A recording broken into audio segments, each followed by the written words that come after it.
द्रौपदीला 5 पती का होते?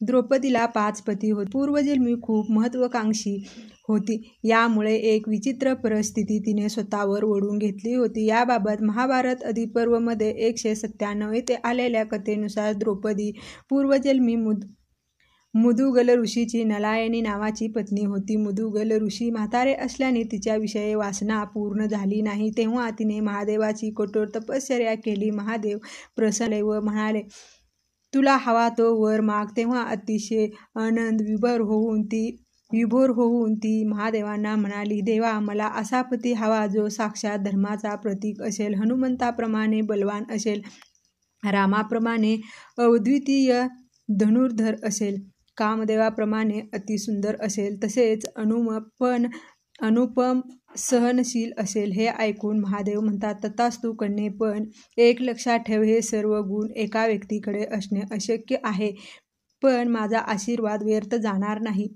पुढील जन्मी तू वरील गुणांनी संपन्न अशा 5 पतीची पत्नी होशील. हे ऐकून तिला कळेना की आपल्याला हे वरदान मिळाले की शाप. पुढे पांचाल नरेश द्रौपद याची कन्या म्हणून तिचा जन्म झाला. या द्रौपदाने एकदा द्रोणाचार्याचा अपमान केला होता.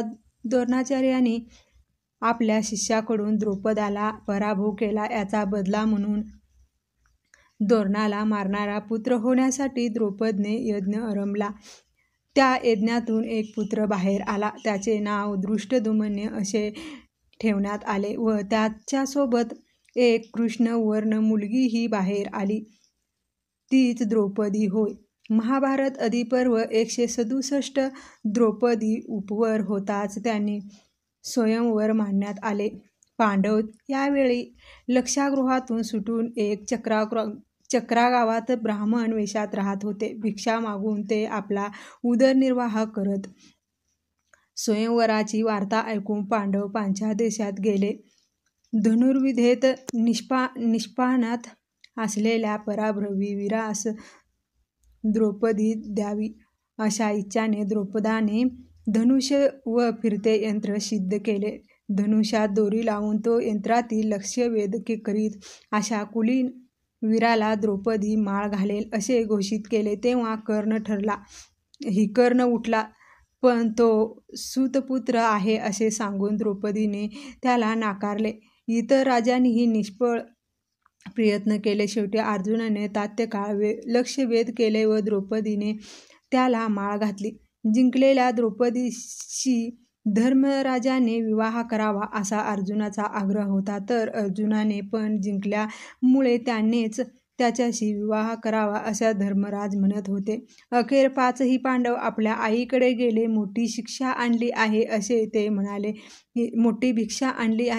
ते म्हणाले. यावर तुम्ही सर्वजण वाटून घ्या असे अभाविकपणे कुंतीने उत्तर दिले. द्रौपदीला पाहताच कुंती वरमळली व कुंतीने शब्द खरे करण्यासाठी 5ही पांडवांनी द्रौपदीशी लग्न केले व गतिजन्मी महादेवांनी तिला दिलेले वर खरा ठरला. द्रौपदीने 5 पांडवांची पती होण्यापूर्वी अट ठेवली होती. द्रौपदीने अट अशी ठेवली होती की ती कधीही आपले घर दुसऱ्या स्त्रीबरोबर समायी करणार नाही. एका वेळेस फक्त एकालाच पती म्हणून स्वीकार करेल. त्यावेळी श्रीकृष्णाने ती अट मान्य केली. 1 वर्षाचा कालावधी पूर्ण झाल्यानंतर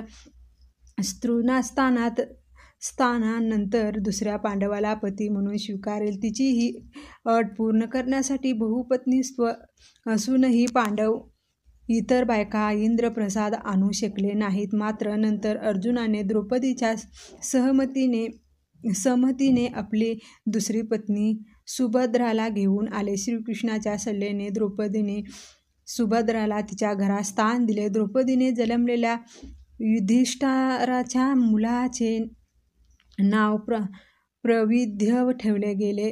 भीमाच्या जन्मलेल्या द्रौपदीच्या मुलाचे नाव सुतसोम होते. द्रौपदीने जन्मलेल्या अर्जुनाच्या मुलाचे नाव श्रुतकर्मा होते. द्रौपदीने जन्मलेल्या नकुलाचे नाव होते शतनी.